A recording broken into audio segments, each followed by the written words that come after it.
हाँ, तो संस्कारो नाम स भवति यस्मिन् जाते पदार्थो भवति योग्यः कश्चित् अर्थस्य। तो संस्कार वह है जिसके होने से कोई पदार्थ या कोई व्यक्ति किसी कार्य के योग्य हो जाता है। जैसे आप लोगों ने सुना होगा कि जिस ब्राह्मण का उपनयन संस्कार नहीं हुआ हो उसे वेद पढ़ने का अधिकार नहीं है, उसे पूजा करवाने का अधिकार नहीं है। तो वेद पढ़वाने से या वेद पढ़ने या पूजा करने का जो अधिकार मिल रहा है तो किससे मिल रहा है? उपनयन संस्कार से। तो संस्कार शब्द का अर्थ है दोषों का परिमार्जन करना, जीव के दोषों और कमियों को दूर करके उसे धर्म, अर्थ, काम और मोक्ष इन चारों पुरुषार्थ के योग्य बनाना ही संस्कार करने का उद्देश्य है। ठीक है, आप लोगों ने आज की कक्षा में बहुत सारी बाधाएं हैं आसपास आ रही हैं। ठीक है, तो हम लोग कामाख्या आए हुए हैं भगवती कामेश्वरी के दर्शन करने के लिए, यहाँ अनुष्ठान के लिए। तो यहाँ पर सामूहिक, लेकिन कल से हम प्रयास करेंगे कि एकांत में कक्षा हो। ठीक है, तो ताकि विद्या में बाधा ना आए। चलिए, तो संस्कार का काम है तो संस्कार 3 काम करता है। सबसे पहला काम, जैसे कि संस्कार कर लिए तो किसी कार्य के योग्य हो गया। उपनयन संस्कार कर दिए तो वो जो है वेद का अधिकारी हो गया। चावल को धुल दिए, पका दिए तो ग्रहण करने के योग्य हो गया, है ना।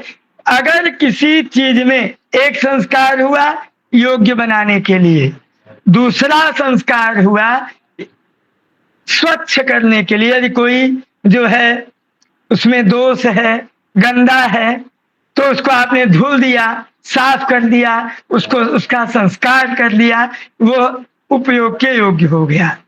तीसरा, अगर कोई कमी है तो उसमें कुछ जोड़ करके, लगा करके, जैसे कोई चीज टूट जाती है, मान लीजिए लोहा या कोई चीज टूट गई, तो उसमें आप लोग क्या करते हो? दुकान जाते हो, वेल्डिंग करवा देते हो। तो दुकान वाला एक लोहे का या एक राड उसमें लगा करके वेल्डिंग कर देता है, उसको जोड़ देता है, तो वो भी योग्य हो जाता है उपयोग करने के लिए। तो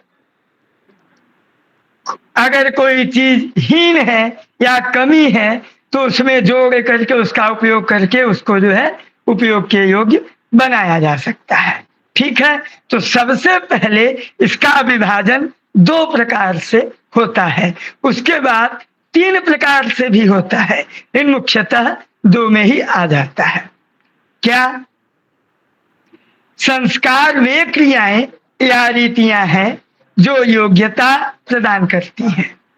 यह योग्यता 2 प्रकार की होती है। पहला, पाप मोचन से उत्पन्न योग्यता तथा नवीन गुणों से उत्पन्न योग्यता, है ना।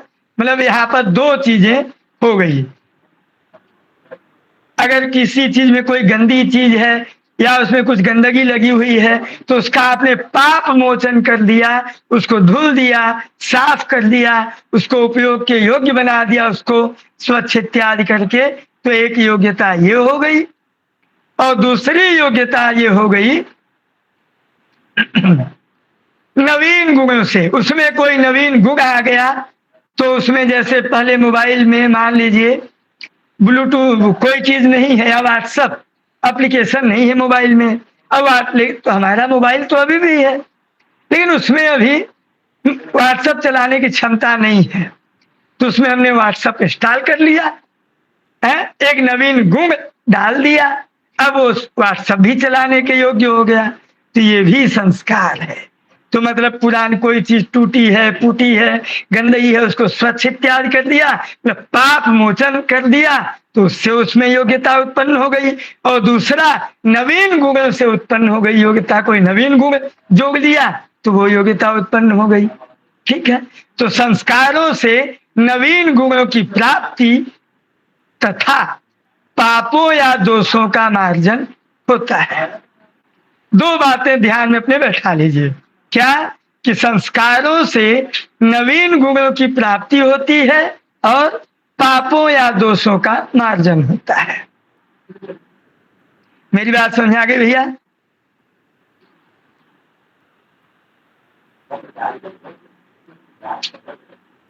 जी गुरुदेव। अब ये संस्कार किसी भी प्रकार से हो सकता है। शरीर का संस्कार तो 16 प्रकार का आप लोग जानते ही हो। शरीर का संस्कार 16 प्रकार का आप लोग जानते ही हो। बाकी इत्यादि वस्तुएं हैं, उनके भी संस्कार, वो भी संस्कार भी 16, कुछ लोग 13, कुछ लोग 10, कुछ लोग 40, कुछ लोग 20, इतने संस्कार कहे हैं। लेकिन हम लोग अभी चलेंगे आराम से। ठीक है,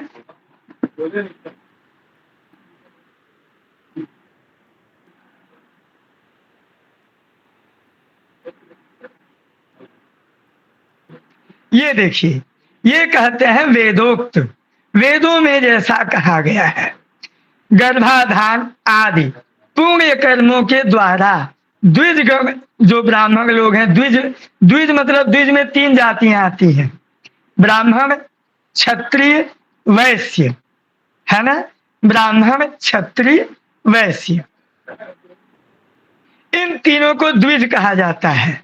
तो इन तीनों वर्णों का, द्विज वर्णों का, द्विज क्यों कहते हैं भैया?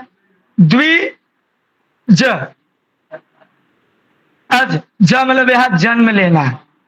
तो जिसका 2 बार जन्म हो, तो किसका? ब्राह्मणों का भी 2 बार जन्म होता है। एक बार माता के गर्भ से, एक बार गायत्री के गर्भ से, गायत्री सावित्री सरस्वती के गर्भ से, मतलब उपनयन संस्कार।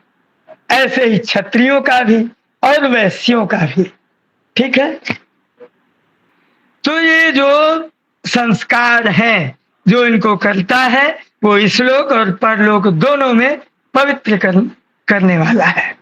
ठीक है, ये देखिए आगे लिखा हुआ है बात कि एक बार माता के गर्भ से जन्म होता है और दूसरा जन्म उपनयन संस्कार से होता है। ठीक है, तो 2 बार जन्म लेने वाला, 2 बार जन्म लेने के कारण,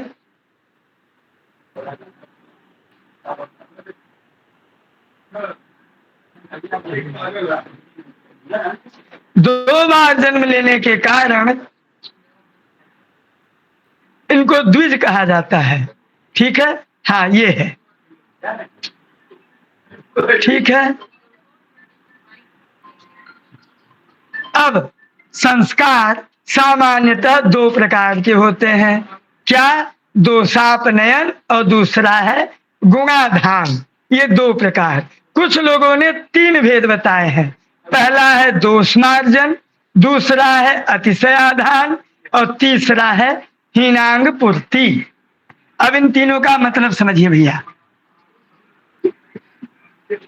कोई शीशा है, कोई दर्पण है, दर्पण पे आपका घर बहुत दिनों से बंद पड़ा था, और जब बहुत दिनों से बंद पड़ा था, आप घर में आए, धूल जमी थी, उसमें आपने अपना चेहरा देखा, दिखाई नहीं दिया साहब। तो आपने क्या किया? कपड़ा लिया और कपड़े से पोंछ दिया। फिर उसके बाद देखे शीशे में तो एकदम स्वच्छ चेहरा दिखा। ठीक है, चावल हमको पकाना है, चावल में गंदगी है, चावल को हमने धो दिया, यह है दोषापनयन, मतलब दोष मार्जन, मतलब उसमें जो दोष है उसका मार्जन कर दिए। ठीक है, दूसरा है अतिशयाधान। सबसे बड़ी बात, तो सबसे अच्छी बात,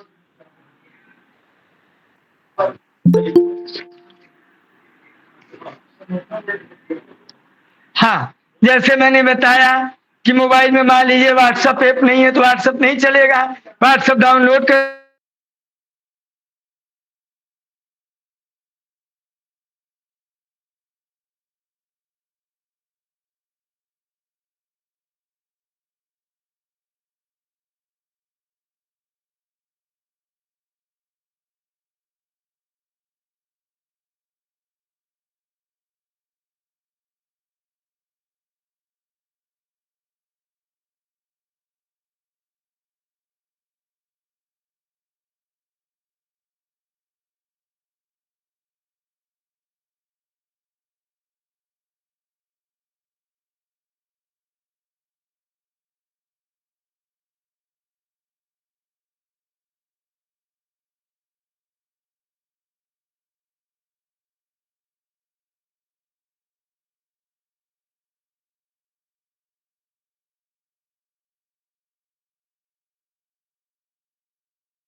हाँ,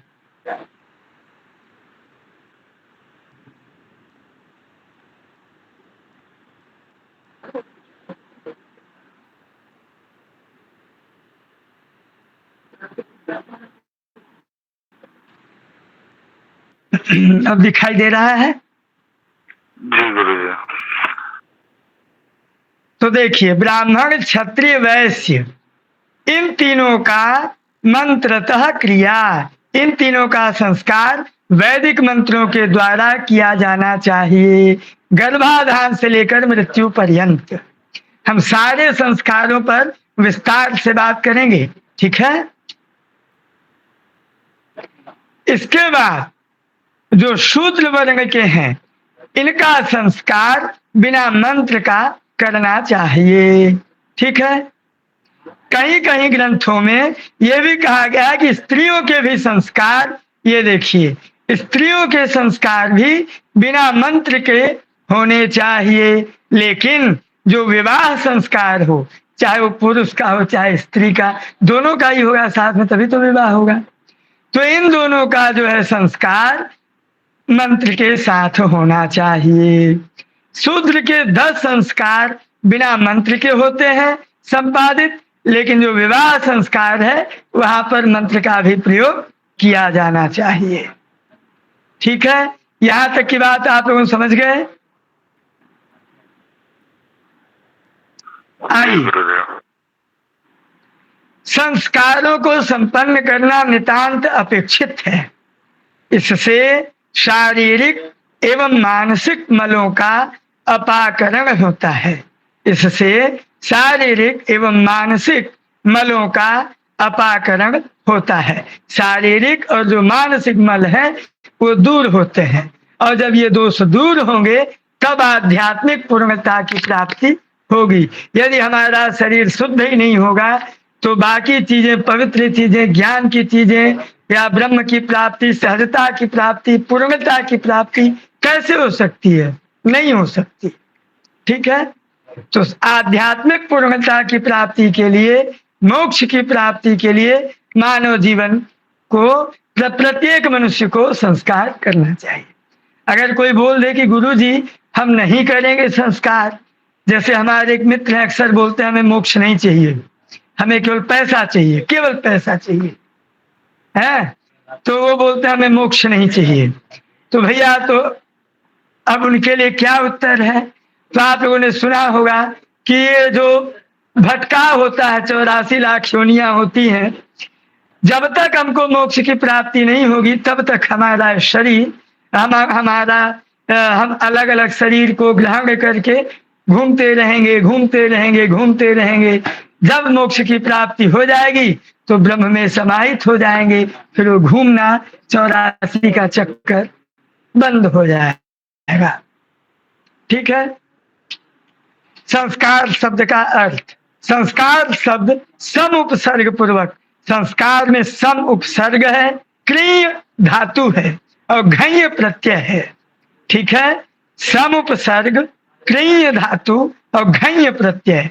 संपरिभ्याम करो तो भूषणे, इस पाणिनि सूत्र से भूषण अर्थ में सुट आगम करने पर ये जो है संस्कार सिद्ध होता है। इस संस्कार का अर्थ है संस्करण, परिष्करण, विमलीकरण, विशुद्धिकरण, ठीक है, क्लियर।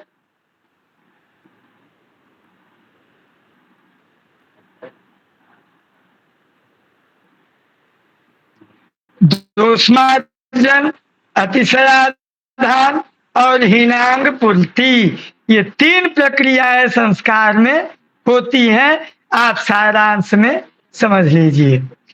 काशिका वृत्ति में व्याकरण में लिखा है उत्कर्षाधानम संस्कार। किसी भी चीज को, किसी भी व्यक्ति या पदार्थ का उत्कर्ष का जो आधान होता है वो संस्कार है, ठीक है। अतिशय विशेष संस्कार, ये संस्कार प्रकाश का, ठीक है। चलिए, संस्कारों की संख्या तो मैंने आपको पहले भी बताया, कहीं कहीं 48, कहीं 25, कहीं 16, ठीक है। यहाँ पे अलग अलग भी है। यहाँ पे देखिए 16 संस्कारों के नाम दिए हैं। गर्भाधान, पुंसवन, सीमंतोन्नयन, जातकर्म, नामकरण, अन्नप्राशन, चूड़ाकरण, उपनयन, वेदारंभ, ब्रह्म व्रत, वेद व्रत, गोदान, समावर्तन, विवाह, ब्राह्म व्रत और अंत्यकर्म। ये जातकर्ण ऋषि ने ये 16 संख्या बताई है। ठीक है। लेकिन हम लोग इसको मतलब सबका होता है ना भाई। आप लोग ये समझो कि पहले के समय में जीवन जीना, कैसे जीवन जीना चाहिए, ये सब जो नियम कानून बताया गया वो या मनुस्मृति था। मनुस्मृति में बताया गया कि भाई ये करो, ये मत करो, मदिरा मत पियो, मांस इत्यादि भक्षण मत करो, माता पिता गुरु की सेवा करो, ये धर्म है, क्रोध मत करो, क्षमा करो, इत्यादि सारी बातें है ना। बाद में समय बीतता गया तो मनुस्मृति के हिसाब से जीवन जीना कठिन हो गया।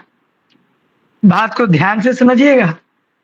इसके बाद तो लोगों ने क्या किया, उसके बाद दूसरी स्मृति आ गई तो लोग उस स्मृति के अनुसार चलने लगे।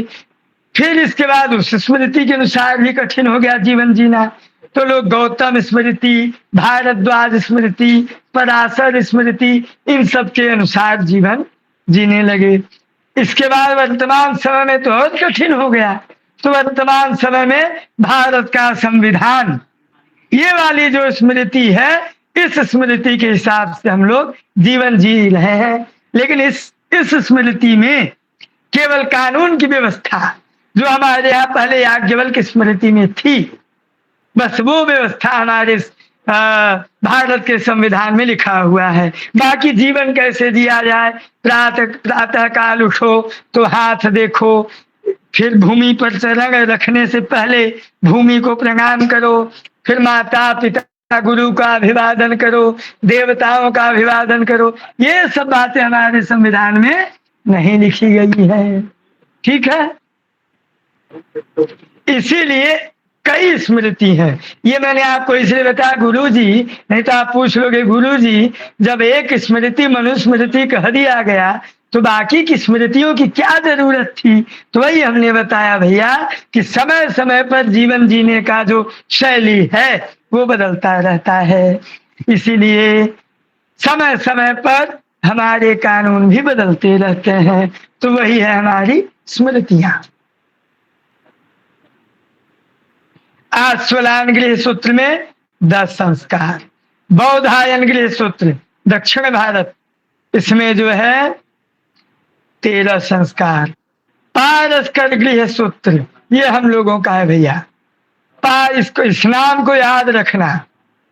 ये नाम आप लोगों के लिए इतना महत्वपूर्ण है, इतना महत्वपूर्ण है कि आप लोग विवाह में जो मंत्र बोलते हो, पूजा पाठ में जो मंत्र बोलते हो, जितने भी संस्कार हैं या संस्कारों के जो मंत्र हैं, ये सारे मंत्र यही हैं।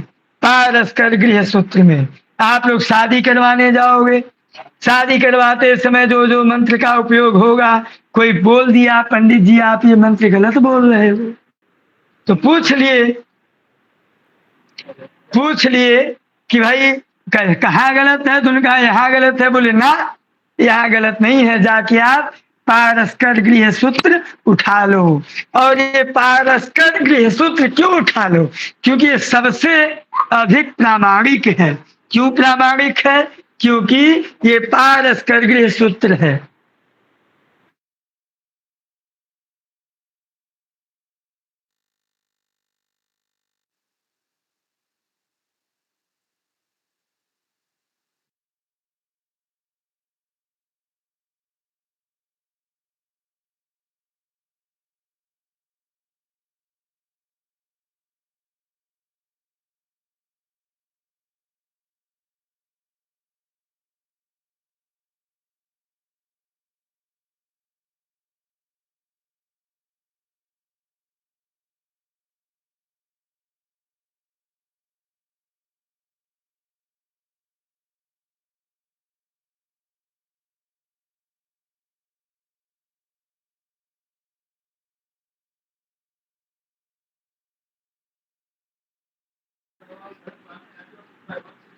कोई मंत्र नहीं है।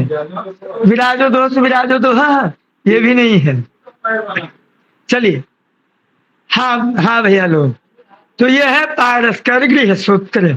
यह आपका सबसे प्रामाणिक ग्रंथ है। अभी कोई बोल रहा था कि विवाह में मधुपर्क में गौमांस मिलाया जाता है, तो ये बात जब हमारे सामने आई, अच्छे अच्छे काशी के विद्वानों ने इस पर चर्चा की थी, तो हमने स्पष्ट मना कर दिया। हमने कहा भाई, हम आपकी बात तब तक नहीं मानेंगे जब तक पारस्कर गृह सूत्र में नहीं लिखा होगा। और पारस्कर गृह सूत्र के अतिरिक्त दुनिया का और कोई भी ग्रंथ लेके आओ, हम उसे स्वीकार नहीं करेंगे। ठीक है, तो इसलिए इतना महत्वपूर्ण आपके लिए ये ग्रंथ है। इनके यहाँ 13 संस्कार, ये शुक्ल यजुर्वेद का है। ठीक है, अब ये वैखानस गृह सूत्र, ये कृष्ण यजुर्वेद का है, इसमें 18। ठीक है, बाकी ये सब, ये व्यास स्मृति में 16 संस्कार ये हैं। कुछ गृह सूत्रों में नाम परिवर्तित है, लेकिन विषय वही है, कर्म वही है। अब आपको ध्यान क्या देना है? ध्यान बात ये देना है कि 3 संस्कार माता पिता के द्वारा होता है। वो क्यों होता है? वो बीज एवं क्षेत्र की शुद्धि के लिए किया जाता है। 3 संस्कार वो जन्म से पहले होता है, और 6 संस्कार बाल्यावस्था का है, जो परिवार जनों के सहयोग से संपन्न होता है। 3 संस्कार विद्या से, अध्ययन से संबंधित है, उपनयन, वेदारंभ और समावर्तन, और विवाह, वानप्रस्थ एवं संन्यास। ये 3 संस्कार 3 आश्रमों के प्रवेश द्वार हैं। विवाह गृहस्थाश्रम, वानप्रस्थ वानप्रस्थाश्रम, और संन्यास ये संन्यास आश्रम का ये प्रवेश द्वार है। और ये जो उपनयन संस्कार है, ये उपनयन ब्रह्मचर्य आश्रम का प्रवेश द्वार है। ठीक है, यहाँ तक कि मेरी बात आप लोगों को समझ में आई? जी गुरुजी। ठीक है, बाकी अब हम 16 संस्कार का चर्चा कल करेंगे। ये किताब आप लोगों को हमने ग्रुप में भेज दिया है, आप लोग इसको पढ़ भी सकते हैं। लिखने की जरूरत नहीं है, लिखने के लिए आप लोग किताब देख लेना और किताब से जो है आप नोट्स बना लेना। ठीक है, बाकी कल हम गर्भाधान संस्कार से शुरू करेंगे। बाकी आगे ज्योतिष की कक्षा में आपकी जो पंचांग से संबंधित जो समस्याएं हैं और जो बातें हैं, उनको आप लोग डिटेल, और जो भी बातें हैं उनको आप लोग वहां प्रश्नोत्तरी कर लो, जो संशय उसका समाधान कर लो। कल से जो है धीरज जी गुरु जी आपको ज्योतिष की पंचांग प्रकरण के आगे सीधे जन्म कुंडली से में आपको प्रवेश करवाने के लिए, गणित ज्योतिष में प्रवेश करवाने के लिए कल से कक्षा प्रारंभ करेंगे। दूसरी बात, जिन लोगों का पंचांग प्रकरण का कोई विषय छूट गया है, या पंचांग में कोई समस्या है, या जिसको YouTube पर वीडियो की रिकॉर्डिंग उपलब्ध नहीं है, उन सब के लिए ध्यान दें। उन सबको बीच बीच में ये पूरा कवर कराते रहा जाएगा, रिवीजन करवाते रहा जाएगा इत्यादि, वो सब कवर हो जाएगा, उसके लिए चिंता नहीं करेंगे। आपकी कक्षा से अगर कोई प्रश्न हो तो आप लोग पूछ लें, आपके प्रश्न का स्वागत है।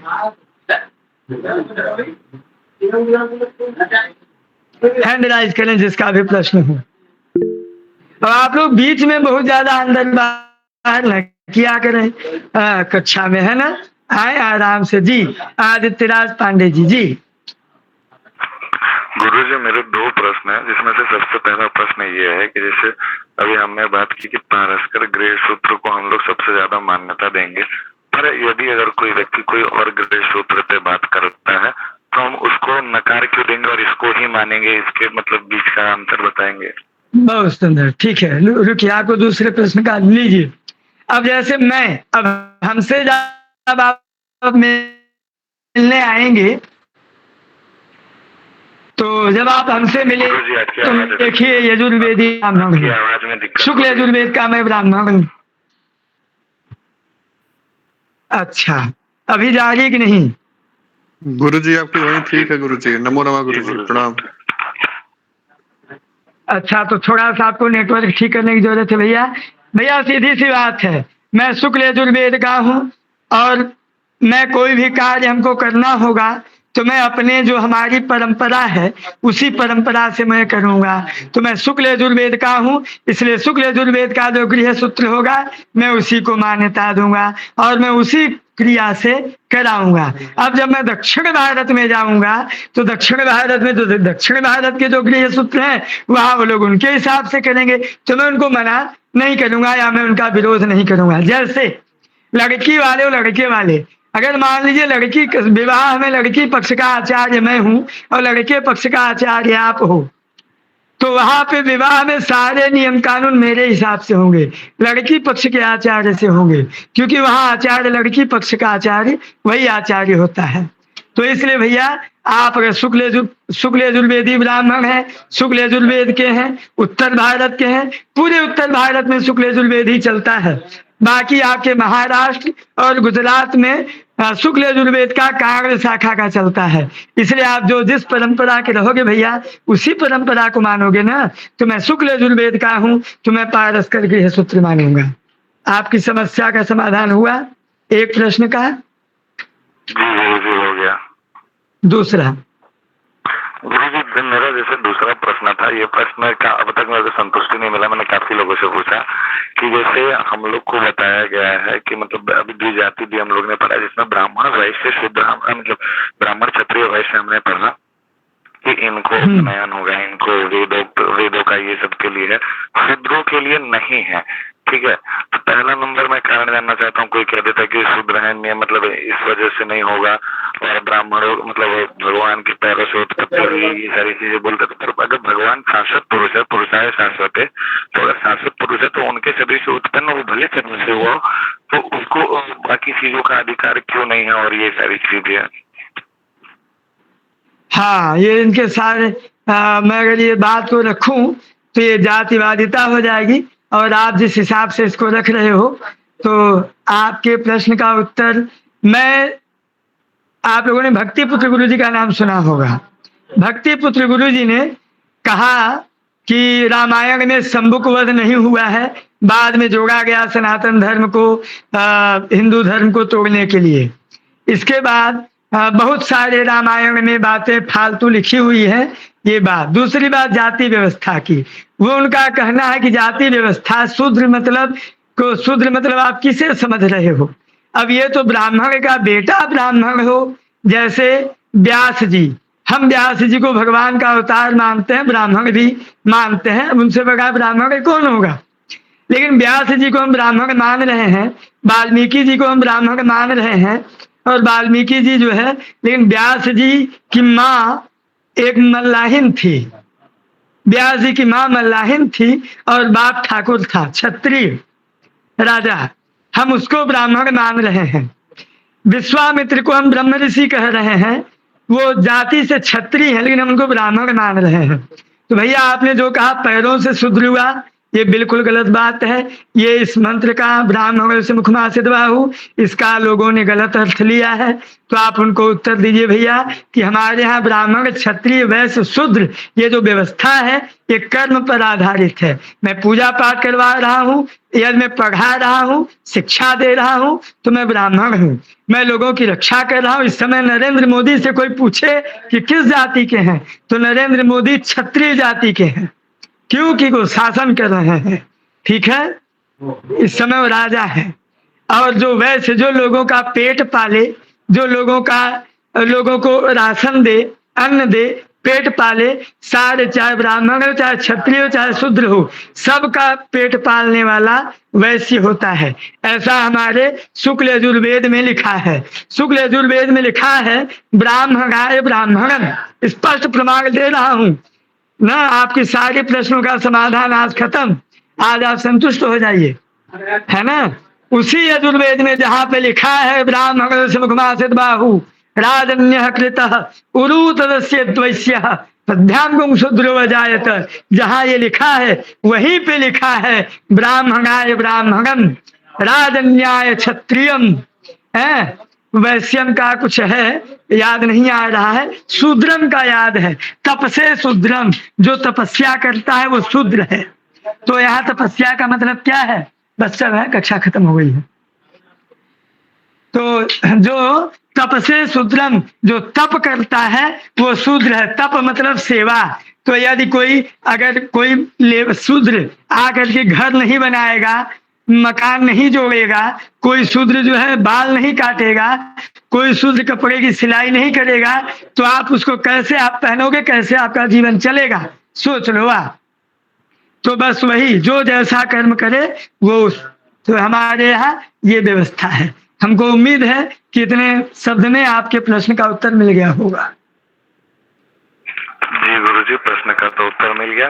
बस इसी से बस एक छोटा सा प्रश्न कि मतलब अर्थात कि अगर कर्मों के आधार पे है, तो अगर यह व्यक्ति जैसे हम लोग जैसे कोई ऊपर मतलब कोई नीचे जाति का है, मतलब खाली मैं ऐसे बोल रहा हूँ कि अगर कोई नीचे जाति का है, तो अगर वो जैसे भाई हमारे कक्षा में जैसे हमारी कक्षा है, तो कहीं भी मान लीजिए अगर उसने कर्मकांड का ज्ञान ले लिया, तो क्या उसको कर्मकांड करवाने का अधिकार है?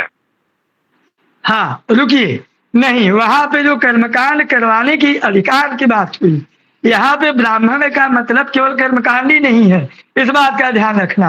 आपका प्रश्न केवल द्विज पर था, ठीक है। हमारे गाइड है,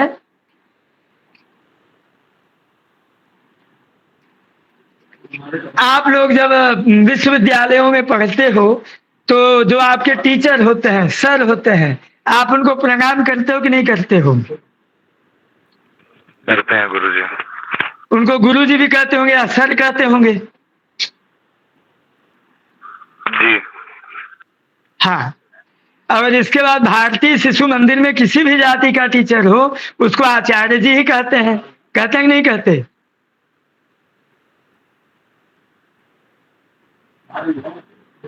जी हाँ, ये आपके प्रश्न का उत्तर है।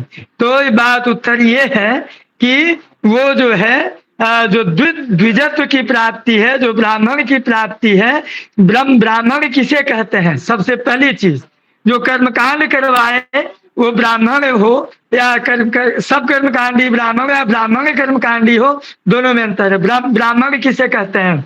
यह जानाति ब्राह्मण स ब्राह्मण है। जो पंडित जी पूजा करवाए, अगर हमसे कहते वो ब्राह्मण है, तो प्रसिद्धि बस, रूढ़ी बस मान लूंगा कि ब्राह्मण है, लेकिन ये जरूरी नहीं कि वो ब्राह्मण ही हो, क्योंकि ब्राह्मण वो है, यह जानाति ब्रह्म सह ब्राह्मण है। जो पंडित जी लोग केवल आए, पूजा पाठ करवाए, पूजा पाठ करवा के गए, तो जरूरी थोड़ी नहीं कि उनको ब्रह्म का ज्ञान, ये तो जरूरी नहीं है ना। उसमें से पता नहीं कितने पंडित जी लोग आए, उनका धंधा है कि बस पूजा पाठ करवाना, उससे उनकी रोजी रोटी आजीविका है। तो जिनकी आजीविका है कर्मकांड, वो ब्राह्मण, उनको हम कहें, ये बात रूढ़ी से तो हो सकती है, नियमानुसार नहीं हो सकती। अब आचार्य, कोई ब्राह्मण पूजा पाठ करवाने के लिए आया, उसको आप आचार्य कहो, ये भी नियमानुसार नहीं है। कोई जाति से उपाध्याय लिखा है, उसको आप उपाध्याय कह दो, ये भी नियमानुसार नहीं है। आप अभी लघु सिद्धांत कौमुदी जो ग्रंथ पूरी दुनिया पढ़ती है, अभी पोपटलाल लंदन ऑक्सफोर्ड यूनिवर्सिटी से वो भी पढ़ रहा है। अब उस किताब में लिखा है कि आचार्य किसे कहते हैं, उपाध्याय किसे कहते हैं, और ये सब किसे कहते हैं, वहां आपको इसका उत्तर मिल जाएगा। बात रही कर्मकांड की, तो जो कर्मकांड कराने का अधिकार उसे है जो कर्मकांड की परंपरा से सीखा हो, जो कर्मकांड की परंपरा से उसे कर्मकांड करवाने का अधिकार प्राप्त हो, वो कर्मकांडी है। क्या विश्वामित्र क्षत्रिय है तो विश्वामित्र कर्मकांड नहीं करवाए? राजा हरिश्चंद्र का यज्ञ विश्वामित्र ही करवा रहे हैं, ठीक है बाबू, ये प्रमाण है। इससे अगर कोई दोबारा आपसे पूछे तो ये प्रमाण दे देना कि जो हरिश्चंद्र का यज्ञ हुआ था उसके आचार्य विश्वामित्र थे और जन्म से वो क्षत्रिय थे, ठीक है जी गुरुजी, धन्यवाद जी, बहुत सुंदर। और किसी का कोई प्रश्न नहीं है ना कि है?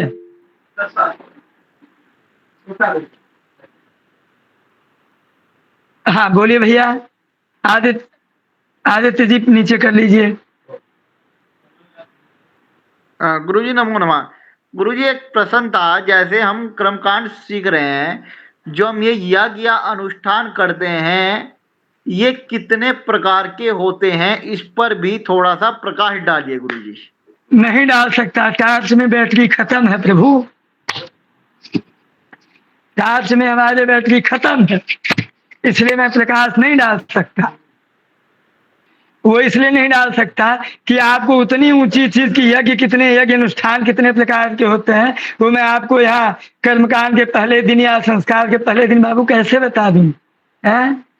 धीरज धरो, धीरज। ठीक है, हम आपको बाद में धीरे धीरे बताएंगे बाबू। आपके पास साल भर का समय है, 2 साल का पाठ्यक्रम आप लोग साल भर में पढ़ते हो, तो धीरे धीरे सब आएगा। ठीक है, एक ही दिन में सीढ़ी नहीं चढ़ो। हाँ, और किसी का कोई प्रश्न? प्रश्न ऐसा करे भाई जिसका हम उत्तर दे पाए, प्रश्न का ऐसा करिए जिसका हमारे विषय से, जो कक्षा चल रही है उस कक्षा से संबंध हो, है ना? हाँ ठीक है, ज्योतिष की कक्षा अरे हो। मैं विराम देता हूँ। सर्वेभ्यो नमो नमः। नमो नमः।